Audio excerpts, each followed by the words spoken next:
पछुआ हवा बड़े जोर से चल रही थी। ऐसा जान पड़ता था मानो अग्नि और धूल की वर्षा हो रही हो। घोड़े के नेत्र रक्तवर्ण हो रहे थे और अश्वरोही के सारे शरीर का रुधिर उबल सा रहा था, किंतु मृग का भागना उसे इस बात का अवसर न देता था कि वह अपनी बंदूक को संभाले। कितने ही ऊख के खेत, ढाक के वन और पहाड़ सामने पड़े और परंतु ही सपने की संपत्ति की भांति अदृश्य हो गए। क्रमशः मृग पीछे की ओर मुड़ा।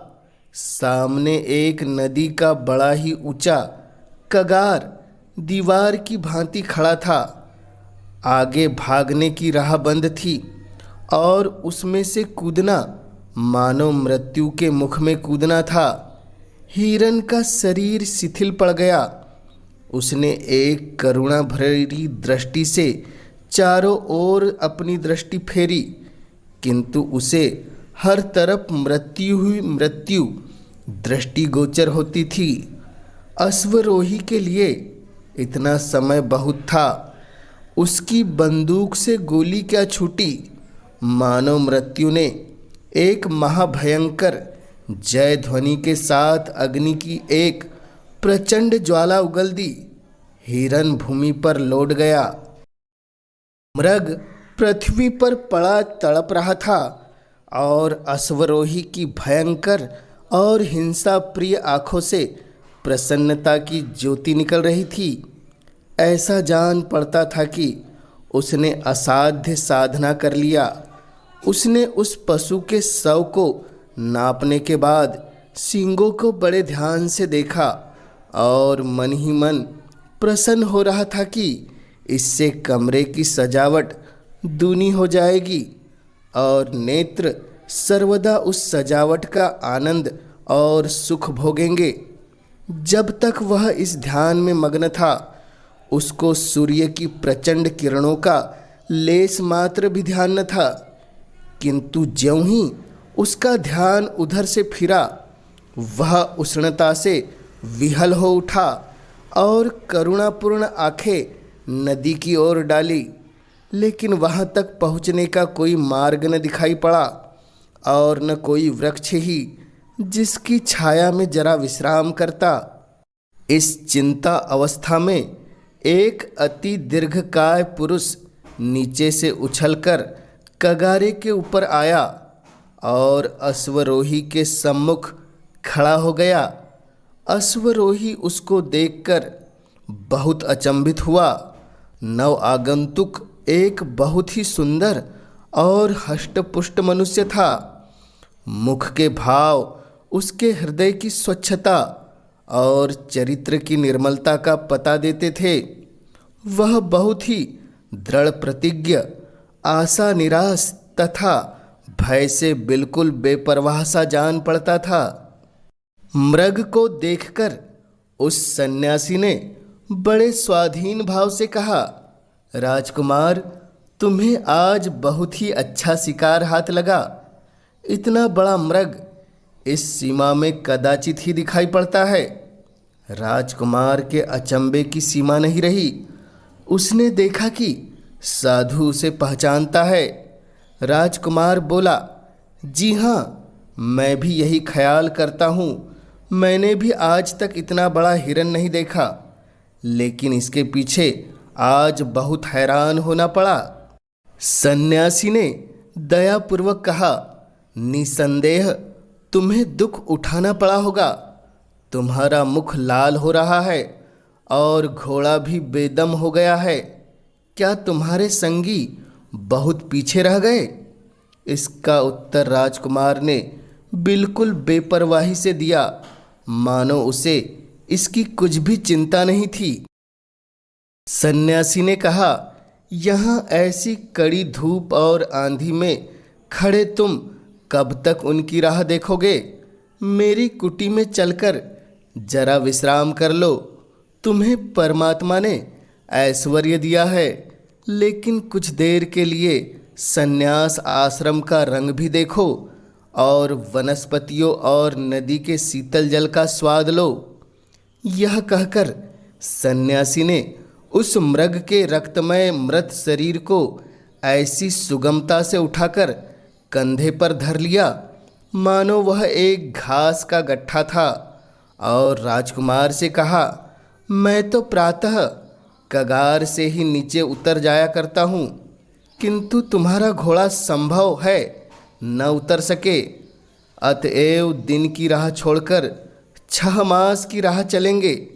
घाट यहाँ से थोड़ी ही दूर है और वहीं मेरी कुटी है। राजकुमार सन्यासी के पीछे चला। उसे सन्यासी के शारीरिक बल पर अचंभा हो रहा था। आधे घंटे तक दोनों चुपचाप चलते रहे। इसके बाद ढाल भूमि मिलनी शुरू हुई और थोड़ी देर में घाट आ पहुंचा। वही कदम कुंज की घनी छाया में जहां सर्वदा मृगों की सभा सुशोभित रहती। नदी के तरंगों का मधुर स्वर सर्वदा सुनाई दिया करता है। जहां हरियाली पर मयूर थिरकता, कपोत आदि पक्षी मस्त होकर झूमते, लता द्रुमादि से सुशोभित सन्यासी की एक छोटी सी कुटी थी। सन्यासी की कुटी हरे भरे वृक्षों के नीचे सरलता और संतोष का चित्र बना रही थी। राजकुमार की अवस्था वहां पहुंचते ही बदल गई थी। यहाँ की शीतल वायु का प्रभाव उस पर ऐसा पड़ा जैसे मुरझाते हुए वृक्ष पर वर्षा का। उसे आज विदित हुआ कि तृप्ति कुछ स्वादिष्ट व्यंजन ही पर निर्भर नहीं है और न निंद्रा सुनहरे तकियों की ही आवश्यकता रखती है। शीतल मंद सुगंध वायु चल रही थी। सूर्य भगवान अस्तांचल को स्पयान करते हुए इस लोक को त्रसित नेत्रों से देखते जाते थे और सन्यासी एक वृक्ष के नीचे बैठा हुआ गा रहा था, ऊधो कर्मन की गति न्यारी। राजकुमार के कानों में स्वर की भनक पड़ी। उठ बैठा और सुनने लगा। उसने बड़े बड़े कलाकारों के गाने सुने थे, किंतु आज जैसा आनंद उसे कभी प्राप्त नहीं हुआ था। इस पद ने उसके ऊपर मानो मोहिनी मंत्र का जाल बिछा दिया। वह बिल्कुल बेसुध हो गया। सन्यासी की धुन में कोयल की कूकू सरीखी मधुरता थी। सम्मुख नदी का जल गुलाबी चादर की भांति प्रतीत होता था। कूल हृदय की रेत चंदन की चौकी सी दिखती थी। राजकुमार को यह दृश्य स्वर्गीय सा जान पड़ने लगा। उस पर तैरने वाले जंतु ज्योतिर्मय आत्मा का सदृश्य देख पड़ते थे, जो गाने का आनंद उठाकर मस्त हो गए थे। जब गाना समाप्त हो गया, राजकुमार जाकर सन्यासी के सामने बैठ गया और भक्तिपूर्वक बोला, महात्मन, आपका प्रेम और वैराग्य सराहनीय है। मेरे हृदय पर इसका जो प्रभाव पड़ा है वह चिरस्थायी रहेगा। यद्यपि सम्मुख प्रशंसा करना सर्वथा अनुचित है, किंतु इतना मैं अवश्य कहूँगा कि आपके प्रेम की गंभीरता सराहनीय है। यदि मैं गृहस्थी के बंधन में न पड़ा होता तो आपके चरणों से पृथक होने का ध्यान स्वप्न में भी नहीं करता। इस अनुराग अवस्था में राजकुमार कितनी ही ऐसी बातें कह गया जो कि स्पष्ट रूप से उसके आंतरिक भावों का विरोध करती थी। सन्यासी मुस्कुराकर बोला, तुम्हारी बातों से मैं बहुत प्रसन्न हूँ और मेरी उत्कृष्ट इच्छा है कि तुमको कुछ दिन ठहराऊँ, किंतु यदि मैं जाने भी दूँ तो इस सूर्यास्त के समय तुम जा नहीं सकते। तुम्हारे रीवा पहुँचना दुष्कर हो जाएगा। तुम जैसे आखेट प्रिय हो वैसे मैं भी हूँ। हम दोनों को अपने अपने गुण दिखाने का अच्छा अवसर प्राप्त हुआ है। कदाचित तुम भय से न रुकते, किंतु शिकार के लालच से अवश्य रहोगे। राजकुमार को तुरंत ही मालूम हो गया कि जो बातें उन्होंने अभी अभी सन्यासी से कही थी वे बिल्कुल ऊपरी और दिखावे की थी और हार्दिक भाव उनसे प्रकट नहीं हुए थे। आजन्म सन्यासी के समीप रहना तो दूर, वहाँ एक रात बिताना उसको कठिन जान पड़ने लगा। घर वाले उद्विग्न हो जाएंगे और मालूम नहीं क्या सोचेंगे। साथियों की जान संकट में होगी। घोड़ा बेदम हो रहा है, उस पर 40 मील जाना बहुत ही कठिन और बड़े साहस का काम है। लेकिन यह महात्मा शिकार खेलते हैं, यह बड़ी अजीब बात है। कदाचित यह वेदांती है, ऐसे वेदांती जो जीवन और मृत्यु मनुष्य के हाथ नहीं मानते। उनके साथ शिकार में बड़ा आनंद आएगा।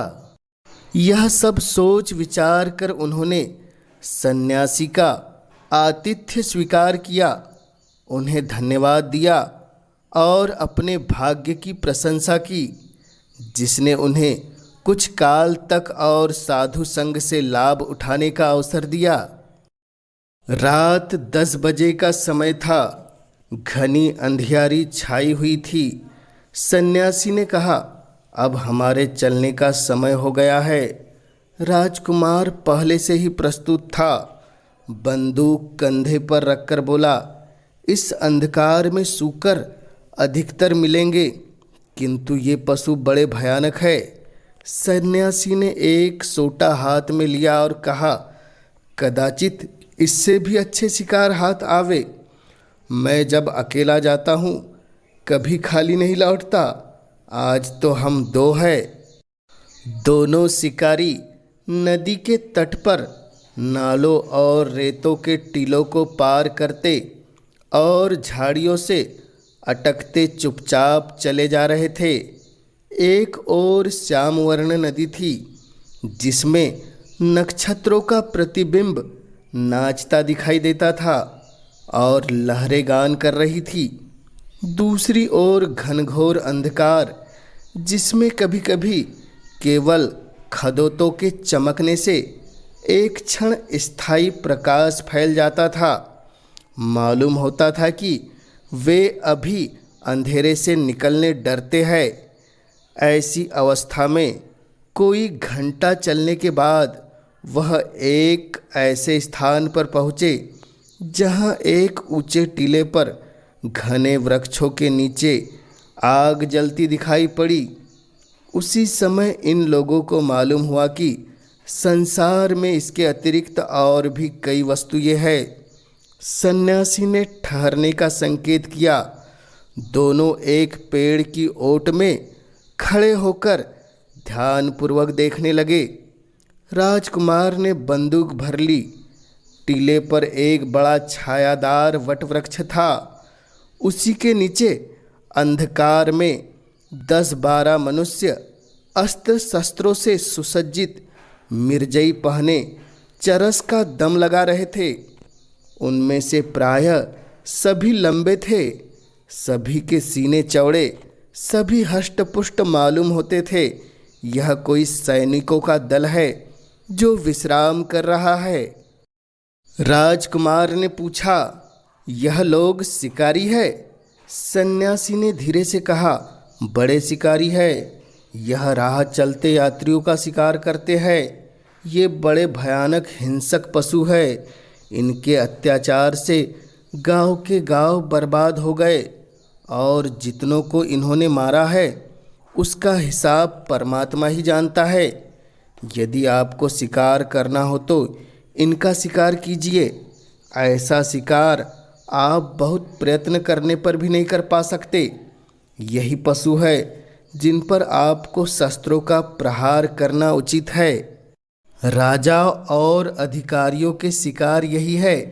इससे आपका नाम और यश फैलेगा।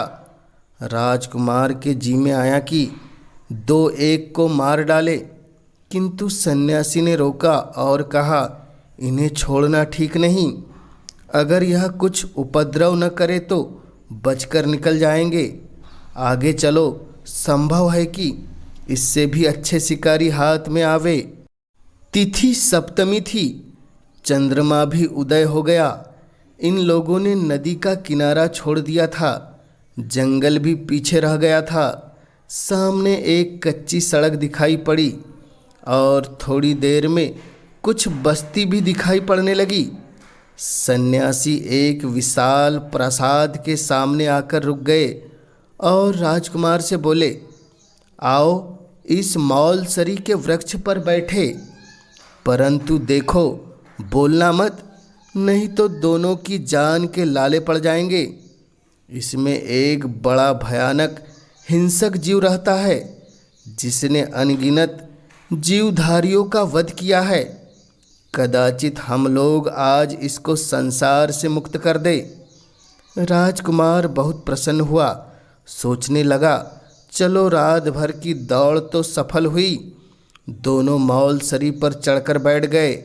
राजकुमार ने अपनी बंदूक संभाल ली और शिकार की, जिसे वह तेंदुआ समझे हुए था, बाट देखने लगा। रात आधी से अधिक व्यतीत हो चुकी थी। एकाएक महल के समीप कुछ हलचल मालूम हुई और बैठक के द्वार खुल गए। मोमबत्तियों के जलने से सारा हाता प्रकाशमान हो गया। कमरे के हर कोने में सुख की सामग्री दिखाई दे रही थी। बीच में एक हष्टपुष्ट मनुष्य गले में रेशमी चादर डाले, माथे पर केसर का अर्ध लंबाकार तिलक लगाए, मसनद के सहारे बैठा, सुनहरी मुहनाल से लच्छेदार धुआं फेंक रहा था। इतने ही में उन्होंने देखा कि नर्तकियों के दल चले आ रहे हैं। उसके हाव भाव व कटाक्ष के सर चलने लगे। समाजियों ने सुर मिलाया, गाना आरंभ हुआ और साथ ही साथ मदभान भी चलने लगे। राजकुमार ने अचंभित होकर पूछा, यह तो कोई बड़े रईस का घर जान पड़ता है। सन्यासी ने उत्तर दिया, नहीं, यह रईस नहीं है, एक बड़े मंदिर के महंत है, साधु है, संसार का त्याग कर चुके हैं, सांसारिक वस्तुओं की ओर आँख नहीं उठाते, पूर्ण ब्रह्म ज्ञान की बातें करते हैं।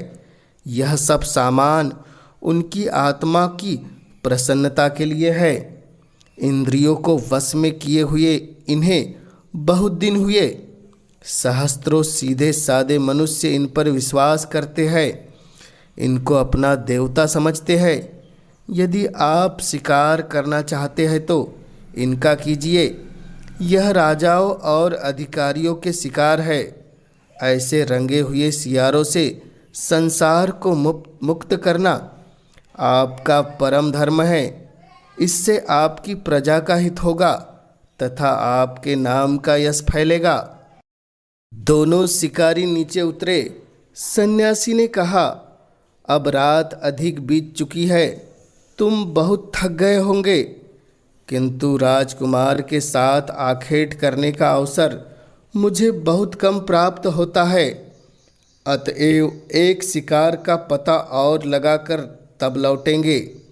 राजकुमार को इन शिकारों में सच्चे उपदेश का सुख प्राप्त हो रहा था। वह बोला, स्वामी जी, थकने का नाम न लीजिए। यदि मैं वर्षों आपकी सेवा में रहता तो और न जाने कितने ऐसे आखेट करना सीख जाता। दोनों फिर आगे बढ़े। अब रास्ता स्वच्छ और चौड़ा था। हाँ, सड़क कदाचित कच्ची ही थी। सड़क के दोनों ओर वृक्षों की पंक्तियाँ थी। किसी किसी आम्र वृक्ष के नीचे रखवाले सो रहे थे। घंटे भर बाद दोनों शिकारियों ने एक ऐसी बस्ती में प्रवेश किया जहाँ की सड़कें लालटेन और अट्टालिकाओं से मालूम होती थी कि कोई बड़ा नगर है। सन्यासी जी एक विशाल भवन के सामने एक वृक्ष के नीचे ठहर गए और राजकुमार से बोले, यह सरकारी कचहरी है यहाँ राज्य का एक बड़ा कर्मचारी रहता है, उसे सूबेदार कहते हैं। इसकी कचहरी दिन को भी लगती है और रात को भी। यहाँ न्याय सुवर्ण और रत्नादिकों के मोल बिकता है। यहाँ की न्यायप्रियता द्रव पर निर्भर है। धनवान दरिद्रों के पैरों तले कुचलते हैं और उनकी गुहार कोई भी नहीं सुनता। यही बातें हो रही थी कि एकाएक कोठे पर दो आदमी दिखलाई पड़े। दोनों शिकारी वृक्ष की ओट में छिप गए। सन्यासी ने कहा, शायद सूबेदार साहब कोई मामला तय कर रहे हैं। ऊपर से आवाज़ आई, तुमने एक विधवा स्त्री की जायदाद ले ली है। मैं इसे भली भांति जानता हूँ। यह कोई छोटा मामला नहीं है। इसमें 1 सहस्त्र से कम में मैं बातचीत नहीं करना चाहता। राजकुमार में इससे अधिक सुनने की शक्ति न रही। क्रोध के मारे नेत्र लाल हो गए। यही जी चाहता था कि इस निर्दयी का अभिवध कर दे, किंतु सन्यासी जी ने रोका। बोले, आज इस शिकार का समय नहीं है। यदि आप ढूंढेंगे तो ऐसे शिकार बहुत मिलेंगे। मैं इनके कुछ ठिकाने बतलाए देता हूँ। अब प्रातःकाल होने में अधिक विलंब नहीं है। कुटी अभी यहाँ से 10 मील होगी। आइए शीघ्र चले। दोनों शिकारी 3 बजते बजते फिर कुटी में लौट आए। उस समय बड़ी सुहावनी रात थी। शीतल समीर ने हिला हिलाकर वृक्षों और पत्तों की निंद्रा भंग करना आरंभ कर दिया था। आधे घंटे में राजकुमार तैयार हो गए। सन्यासी को अपना विश्वास और कृतज्ञता प्रकट करते हुए उनके चरणों पर अपना मस्तक नवाया और घोड़े पर सवार हो गए।